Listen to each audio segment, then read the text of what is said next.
brought a multitude of opportunities to the world of education. Today, we will be pointing out reasons and major advantages why students like us should be allowed to bring and use electronic gadgets during class hours. So, good morning everyone. The first argument of the affirmative side is the use of gadgets is of great help in doing research for additional information, elaborating topics or lessons, and planning out tasks, projects, homeworks, and other important events to come. We all know that research has been a necessity and trend in school.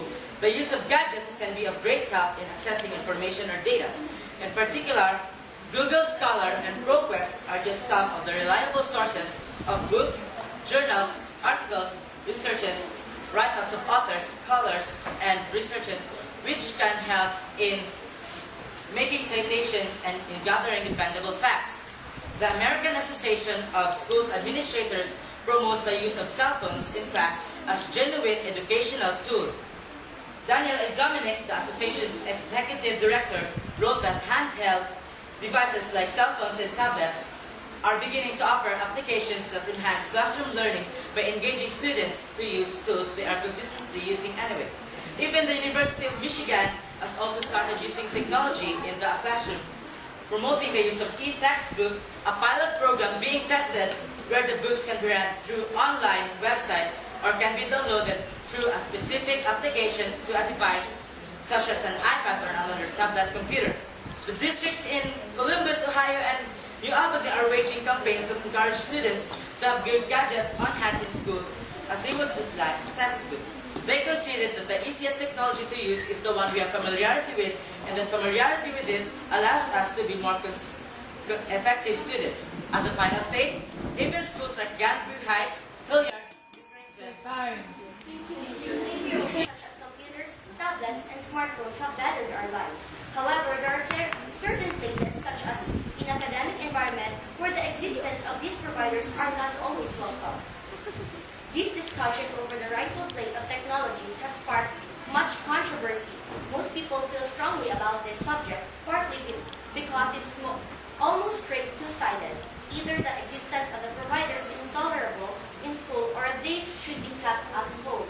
They could be as distraction for students in school. Question. So what's your reaction?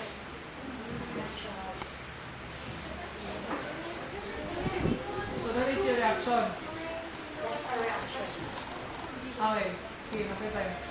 That's the point. There is a great amount of technology and intelligence in cell phones. What about the person who uses it will cheat? Are you sure? Reaction. Rebut. So, you are asking that your point is that the gadgets during class hours will create serious offenses like cheating. So, it is stated by you that teachers, since the teachers are, you are stating that the students are cheating, so they are using gadgets, so the teachers cannot regulate them. So are you insulting them? Are you insulting them or hurting their educators' capabilities because they cannot regulate the students? Thank you. Okay. So, this one. Next, second point to be raised by the affirmative. A conducive to learning class will depend on the level of interest of students. Engaging or incorporating technology in class can lead to enthusiastic and attention-grabbing lessons. A two-way class discussion, a situation wherein the teacher and students exchange ideas or information, can be possible since students have devices that can help them relate to lessons and can make them gain more knowledge to it, while not getting bored, of course.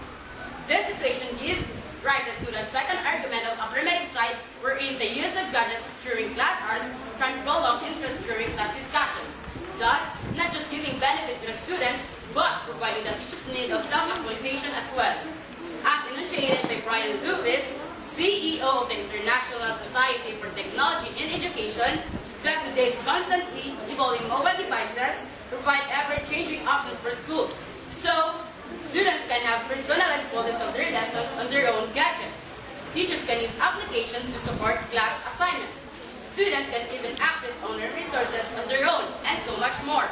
According to Sharizal Emran, Program Manager of DICNHS, nowadays schools recognize that the teaching methods no longer has to be encapsulated with the traditional board and task or the chalk and talk method, but open up to a modern and more interactive way of teaching. Technology is everywhere. Teachers even see the necessity to incorporate this technology to the teaching method they are using to lengthen the attention span. And speaking of technology, how can we utilize it if we will not use gadgets during classes? Furthermore, some schools are now allowing gadgets such as phones and tablets in classroom, and these schools are all making determined push to integrate personal technology with classroom education. All this because technology has become an inseparable part of our lives. And we think everyone would agree that if used correctly, technology can benefit us a lot. That is why our side argues that students should be allowed to bring mobiles and other important gadgets to school, which serves as our second home. Thank you. Okay. Technology, radiation. What do you think about it? But even though the teacher allow us to use the gadgets, but what if they won't? For example, we have a test, and then some of the students will open their cell phones to look for answers there, even though the teacher won't let you. About your radiation, according to Professor Carl Friston, a neuroscientist of University of London, states that it is not the gadgets or technology that can affect our health risk, but it is the number of hours using the electronic devices. So therefore, I can conclude that it is about the technology. It isn't about the technology, but it is about the student. And then about the cheating, what you say cheating, is that teachers have capabilities to regulate that rule that whenever we will have exams, we will put our cell phones in front so that we can have any chances to cheat or answer or text with our classmates. Thank you. Okay. The third point.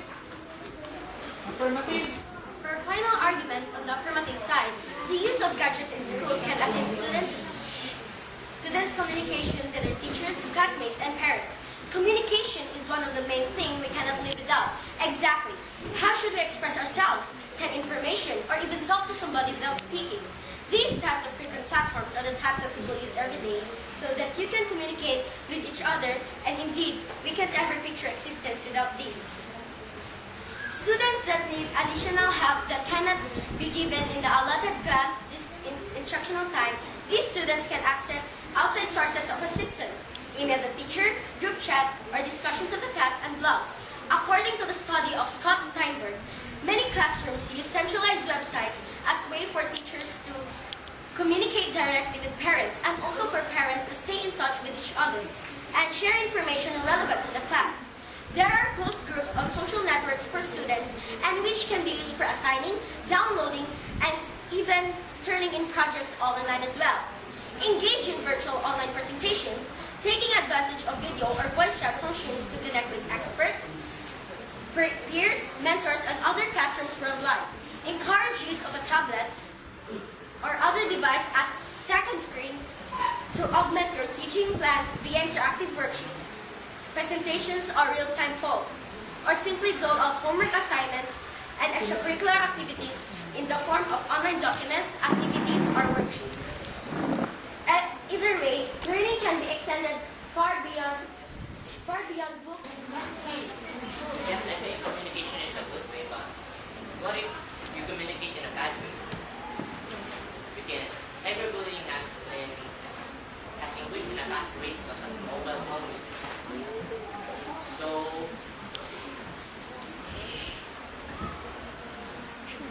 what did you do to stop that? Cyberbullying is a past problem. Today, in the PNP or the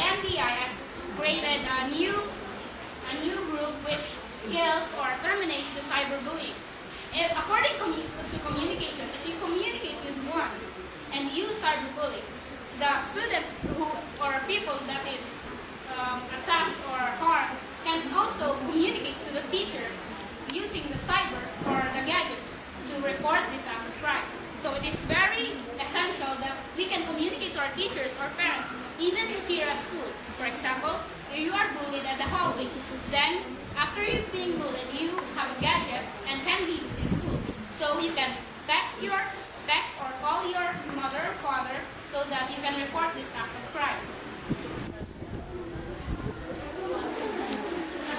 Or shall we proceed to the negative?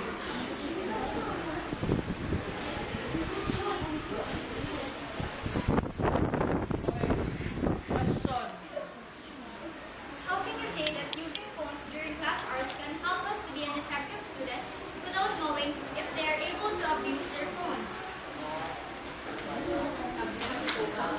Okay. Answer.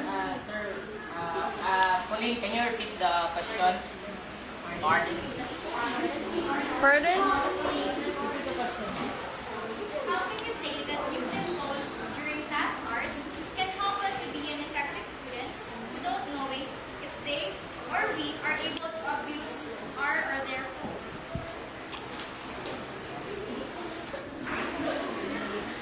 Okay. As I said a while ago, teachers have capabilities of this.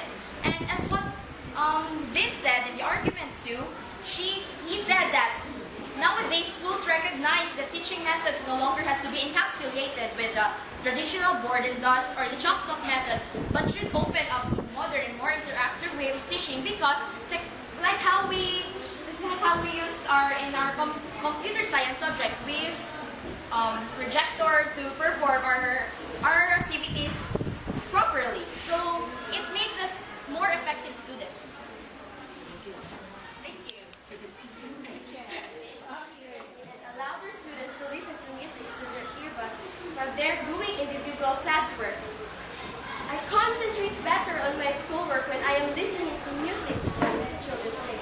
Is the rationalization from many students. Many teachers seem to accept the reasoning, little knowing about the data on multitasking and its deleterious effects in concentration and the ability to think clearly. When the fact that the teacher believes that you do this, but for example, you didn't hear, for example, you're not listening to music, but maybe someone is talking to you in another room. Sir, but to make the story short, I think a policy should be implanted so that these accidents could be avoided. And how will you react to that, Isaiah? And yes, and that policy is to remove the use of cell phones during class hours. I think we talk about that how useful gadget are to us. So what's the point of removing gadgets if it can make us an effective students? Okay, last, Isaiah. There are both disadvantages and advantages in using gadgets. But the disadvantages of using gadgets are because it is a distraction and it is also cause of several crimes in schools like bullying and cyberbullying. Okay. Next point sa negative. Second argument. Then sunod na ba na tayo mag-react? Okay, second speaker.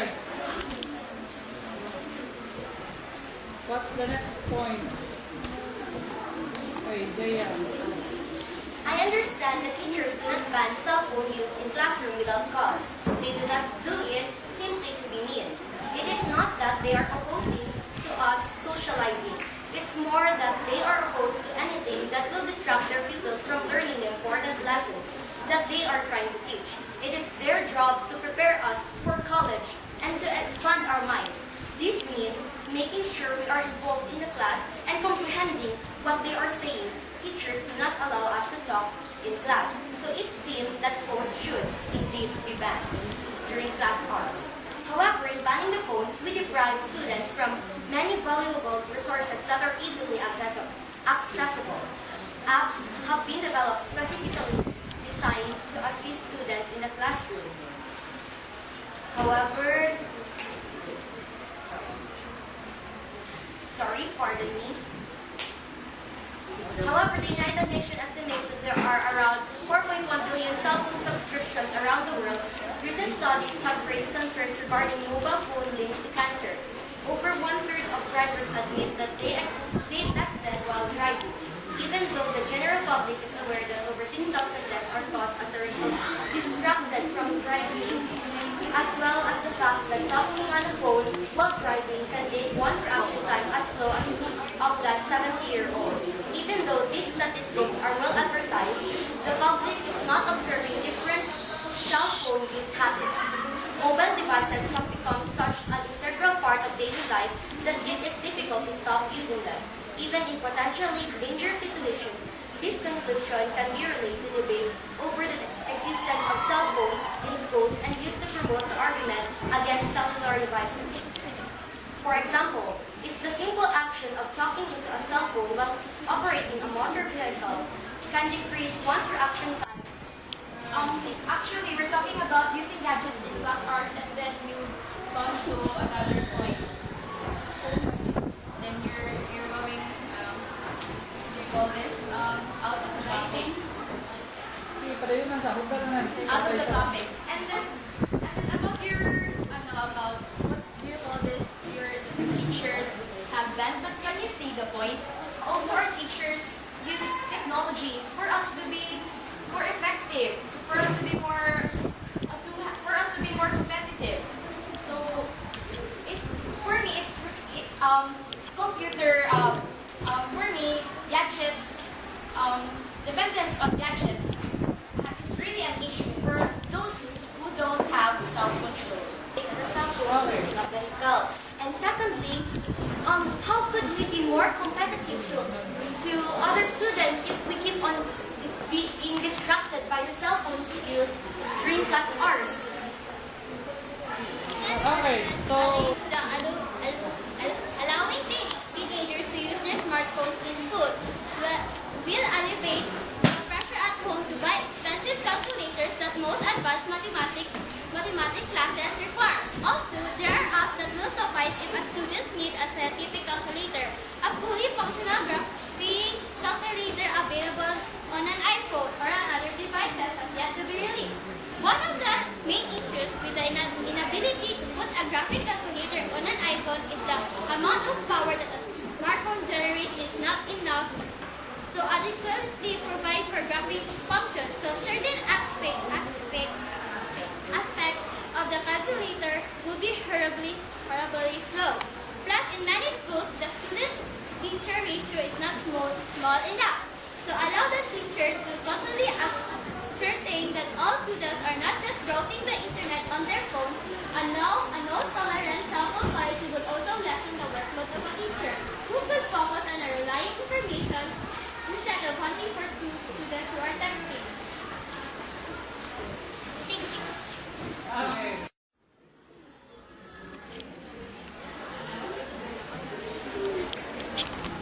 No reaction? The point is that it shouldn't be in a gadget. You should just use the modern calculator. You can save more energy using just the calculator than the gadget because you shouldn't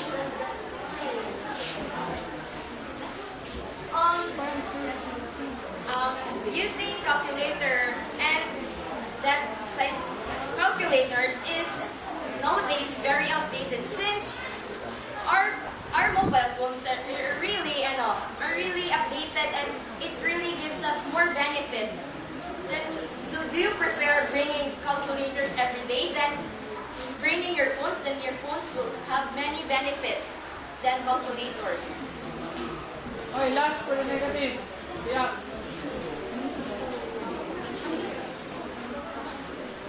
No more? I'll give the floor for the audience fast. Okay. Last na. There is more radiation in cell phones and laptops. If you will be dependent in your mobile phones or your gadgets, how can you learn? How can you learn to live in a life, in a simple world? Many centuries before, did people use gadgets? Did they use gadgets? No, but our species is still here. So it doesn't really. My point is that you shouldn't be independent in gadgets. Gadgets may have plenty of things that will give you, but the fact that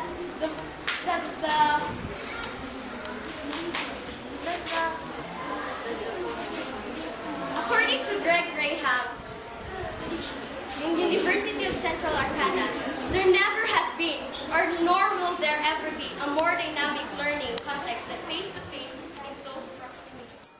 Using gadgets in the classroom, if accidents were to occur inside the room, how can we call our guardians for help? Okay. Answer. The topic is using gadgets during class hours. It's using, but we can still bring our gadgets at our class hours. It's just we can bring it, but it's not good to use it. So even though you can still be alerted, you still have your cell phone, but you can still bring it. So you can still contact each other because you have a cell phone. So I'll just elaborate her point. So her point, our point is that we're not talking about banning cell phones to school. We're talking about using of cell phones during class hours. Okay. Another question. So they're saying that we can bring the cell phone and the gadgets, but we can't use it. So what's the purpose of bringing it if you cannot use it? Last. Negative. You can actually use it during your breaks, not only in class hours, but you can use it during either lunch or after classes when you go home. Conclusion sa positive or sa affirmative, then followed by the conclusion sa negative. We'll give your concluding mark. Concluding speech. J-Rex. For 2 minutes, start. So our arguments, the three arguments, namely the first argument, the use of gadgets, great help in doing research. The second argument, the use of gadgets during class hours to prolong interest during class discussions. And the third argument is the use of gadgets in school to assist in communication to the teachers, classmates, and parents. We, in the affirmative side, believe that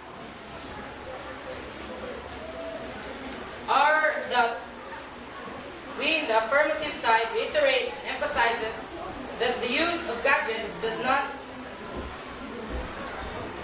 that the affirmative side concludes not conclude, but the affirmative side says that use of gadgets should not be banned or should not be banned in schools because it is great help to make the students more efficient learners through researching and the two-way discussion from the teacher and the students. And also, it will help us to communicate to our teachers whenever we have questions about assignments, or we could communicate to our classmates to discuss our assignments or study or group study, and some additional information will be added by my And inventors of gadgets made a purpose why gadgets are created. It's just that humans make another reason why gadgets are bad, has bad effects in our society. But seriously, the inventors really have a purpose, a better purpose, and not what they're stating. That's all. So, our topic topics that we discuss is about distraction, cheating, and bullying. For us, as you said, the many benefits about homework. So we said homework, not class hours. So we can use phones at home. For us, it's really unfair because we can conclude that we are not all rich, so we cannot afford these kinds of technologies. So how can we make this a benefit? There are students that know phones like our classmates. So that will help. Okay, next one from the other members. Mr. Raptay, come on. And another point, we are not banning phones from school. We are banning using phones during class hours. Then, example for the bullying you said, you could use your breaks, and then your homework you said, you could also use your breaks and use your phones. And last point.